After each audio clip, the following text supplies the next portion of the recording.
Se decía que Skif, el padre de Hrothgar, había aparecido misteriosamente un día en las costas de Dinamarca, cuando era un niño apenas recién nacido, recostado en medio de un bote sobre una gavilla de trigo maduro y rodeado de armas y joyas de incalculable valor. Como por entonces los daneses estaban buscando un gobernante, no dudaron en ver en este maravilloso acontecimiento un designio sobrenatural y proclamaron rey a ese niño, a quien obedecieron lealmente hasta el fin de sus días.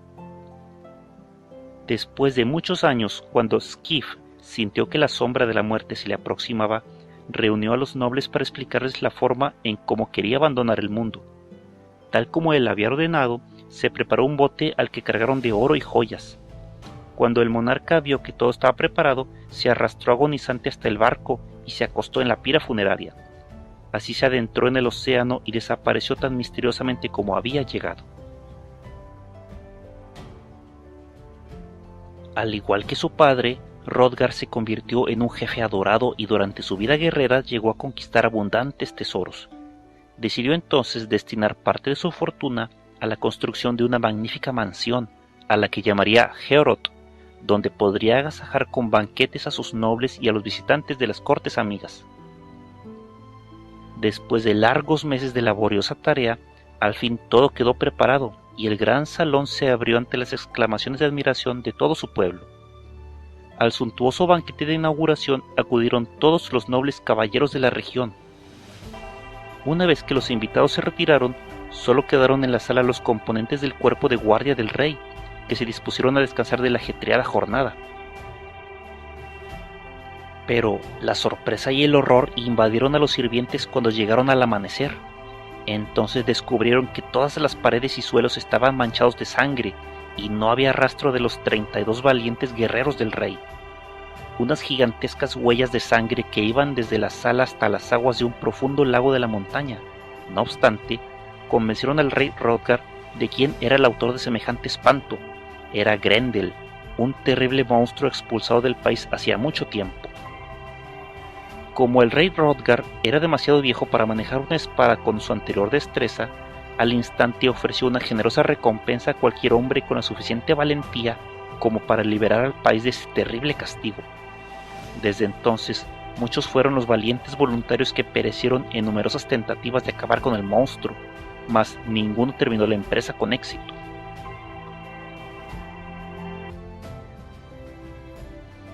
Beowulf era un príncipe, sobrino de Hygelac, rey de los Gautas, nación que se extendía hacia el sur de Suecia.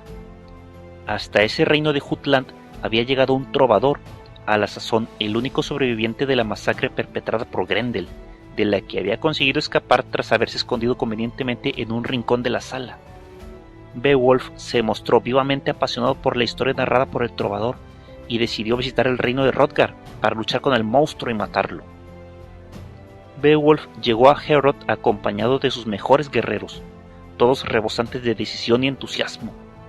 En vano trató Hrothgar de disuadirlo de tan peligrosa empresa, como lo habían demostrado los anteriores fracasos, pero el héroe se mantuvo firme en su decisión. Tras un suntuoso banquete de bienvenida, y después de que el acongojado rey Hrothgar y su corte se hubieran retirado, Beowulf ordenó a sus compañeros que se acostaran y durmieran en paz. Solo él permanecería despierto y vigilando la llegada de Grendel. La noche transcurrió en una tensa calma, pero cuando el sol comenzó a asomar, se oyeron las sigilosas pisadas del monstruo, quien de un potente y único golpe arrancó los cerrojos y las barras de hierro que protegían la puerta. Una vez en el interior, Grendel mató a uno de los guerreros que dormían, destrozándolo totalmente con un solo zarpazo, y prosiguió dispuesto a atrapar y devorar a otro guerrero. Pero poca fue la fortuna del monstruo al escoger como víctima al propio Beowulf. La contienda entre Beowulf y Grendel fue terrible, y hasta las paredes y el mobiliario del palacio temblaron por la violencia desatada entre ambos. Beowulf se aferró rápidamente a la mano y el brazo de Grendel, y este, al intentar liberarse, en un desesperado esfuerzo solo consiguió desgarrarse por completo la extremidad. Sorprendido y espantado, el monstruo inició la fuga hacia su guarida de los pantanos, albergando la certeza de que su fin estaba próximo. De su imbatibilidad solo quedó una precipitada huida y un rastro de sangre. En el palacio, exhausto pero triunfante, Beowulf y sus compañeros contemplaron con mudo respeto la poderosa garra que tantos estragos había causado. Cuando el rey Hrothgar y sus súbditos supieron cómo Beowulf había acabado con Grendel, acudieron presurosos a contemplar la extremidad del monstruo, que permanecía colgada como un trofeo del techo del salón. Rebosante de alegría y agradecimiento, el rey ordenó entonces que se preparara un banquete en honor del héroe extranjero y sus valientes compañeros. Y cuando finalizó el homenaje, acompañó a sus invitados a los aposentos que les había destinado para que descansaran con mayor comodidad, mientras que sus hombres permanecerían de guardia. Después del triunfo sobre Grendel, los guerreros durmieron en paz sin prever peligro alguno. Sin embargo, un nuevo enemigo apareció en medio de la noche. La madre del monstruo se deslizó con mucho sigilo y rápidamente se apoderó del sangrante trofeo que todavía colgaba del techo. También se llevó a Ashker, amigo íntimo del rey, quien, sorprendido por la bestia, no alcanzó ni siquiera a dar la alarma. Al amanecer, los acontecimientos quedaron a la vista, y mientras Hrothgar lloraba amargamente la pérdida de su querido amigo, Beowulf se ofreció a ir en busca de la madre de Grendel y vengar el infortunio de Ashker. Consciente de los peligros de la empresa, el héroe dio detalladas instrucciones sobre el destino de sus bienes en caso de que no regresara. Luego emprendió su camino siguiendo el rastro de sangre hasta las aguas del pozo de la montaña. Allí, espantado, descubrió la cabeza ensangrentada de Ashker, colgada en lo alto como un claro aviso del peligro que esperaba a quien se atreviera a seguir adelante. Librándose de todo temor, Beowulf se arrojó a las profundidades de las aguas del pozo, teñidas por la sangre del herido Grendel. A su paso debió luchar contra incontables monstruos marinos que se abalanzaron sobre él.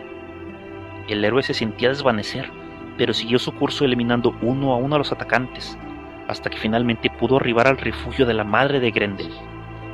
El odioso monstruo lo estaba esperando en su gruta, un sitio donde las aguas no llegaban y que apenas estaba iluminado por una hoguera que difícilmente se mantenía ardiendo. Beowulf avanzó con su espada levantada y se lanzó con furia contra la bestia, a la que le asestó un tremendo golpe.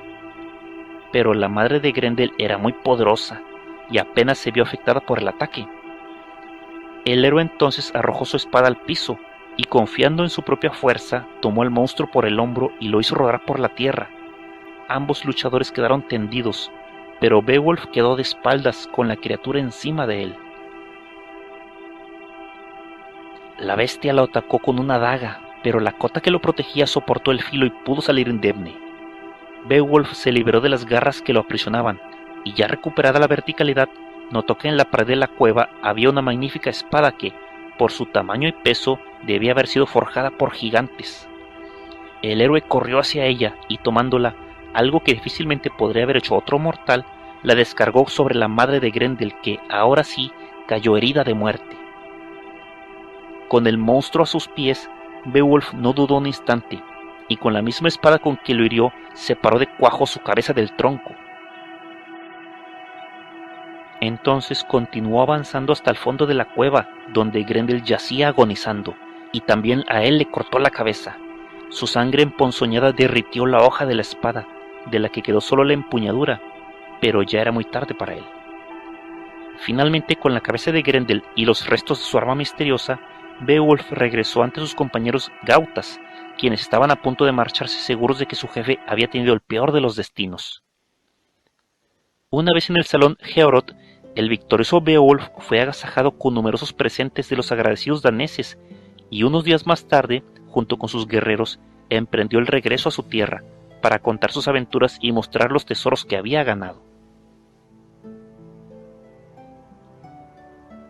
50 años más tarde, ya rey de los gautas, Beowulf se encontraba muy anciano y sin el vigor de antaño.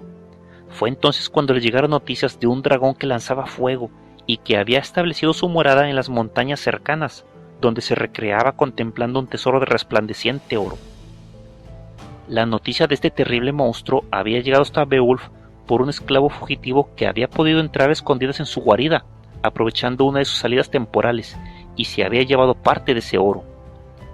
Cuando el dragón descubrió el robo, voló vomitando veneno y llamas, incendiando casas y campos, y provocó tantos daños que la gente estaba fuera de sí por el miedo. Después de ver el fracaso de todos los intentos por calmar al dragón, imploraron a Beowulf que los librara del monstruo, tal como lo había hecho antes con el terrible Grendel y su madre. A pesar de su avanzada edad, Beowulf no pudo desoír estas súplicas, y una vez más se puso su armadura, dispuesto a cumplir el anhelo de su gente. Acompañado por Wiglaf y sus hombres más valientes, fue entonces a buscar al monstruo a su guarida. A la entrada del desfiladero de la montaña, el intrépido héroe ordenó a sus acompañantes que se detuvieran y avanzó solo hasta la madriguera del dragón, retándolo a que saliera para combatir. Un momento más tarde apareció la bestia escupiendo fuego, y Beowulf sintió su caliente aliento incluso detrás del enorme escudo que lo protegía. Entrelazado en un combate a muerte con Beowulf, el dragón se enrolló alrededor del anciano héroe para destrozarlo. El monstruo estaba a punto de lograr su cometido cuando avanzó en ayuda del rey el leal Wiglaf, quien de inmediato percibió el inminente peligro que corría su maestro. Sorprendido por este segundo ataque, el dragón se distrajo y soltó por un instante a Beowulf de sus garras y lo dejó caer, presto a defenderse de su nuevo asaltante. Entonces fue el momento oportuno para que Beowulf, recobrado del golpe, sacara su daga y clavándola con las fuerzas que le quedaban, terminara con la vida del dragón. Sin embargo, también Beowulf resultó herido, y al tiempo que su enemigo expiraba, el héroe cayó desmayado. Presintiendo que su fin estaba próximo, agradeció a Wiglaf su ayuda oportuna y se alegró por la muerte del dragón. Con tristeza, Wiglaf escuchó las órdenes del héroe de sacar el tesoro escondido del dragón y ponerlo a sus pies. Quería contemplar por última vez lo que había ganado para su pueblo. El héroe agonizante esbozó una sonrisa con sus labios temblorosos al contemplar tan espléndida fortuna, con la satisfacción de que la hazaña que le había costado su vida al menos traería riquezas materiales para su gente. No había congoja en él por estar a las puertas mismas de la muerte. Al fin y al cabo, llegaba como siempre había esperado encontrarla. Con voz débil pero firme, Beowulf transmitió a sus guerreros todo el amor y respeto que sentía por ellos, alentándolos a que mantuvieran el honor de su raza, para que el nombre de los Gautas fuera conocido por todos los hombres como símbolo de valentía y lealtad.